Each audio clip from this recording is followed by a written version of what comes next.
A, how the man had changed in the traffic jam, and B, updating songs that were about, most of the songs in The Road to Hell Part 1 is a young guy singing about his children as they sleep. You know, fears for the future, fears about the traffic's getting bad, paranoia, you know. It was a very paranoid album.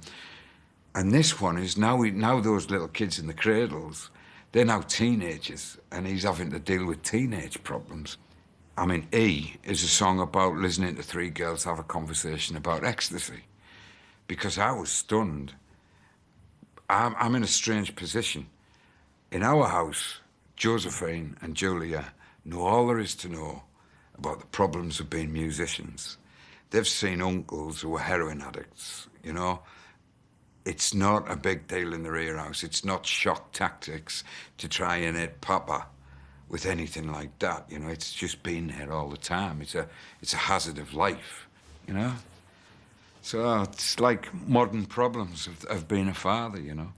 But the other instance we wrote, well, Part 2, was how happy men have got in cars. It's amazing. One of the other instances that inspired me was a geezer a friend of mine told me a story that he got home 20 minutes too early one night because the traffic wasn't so bad. And he was disappointed.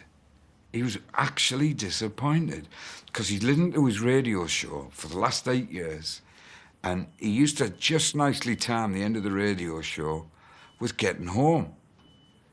And he was home and the radio show hadn't finished. And he sat outside his house in the drive, and all the family are looking at him, you know, from the house like this. And he sat listening to the end of the radio show. I thought, Jesus, you know, we really have evolved, you know. These men, I mean, another guy said to me, if it wasn't for traffic jams and mobile phones, he'd never speak to his mother. And you get these little things and you think, we are actually starting to enjoy this private space at the beginning and the end of each day. And that's what gave me a lot of inspiration for some of the songs.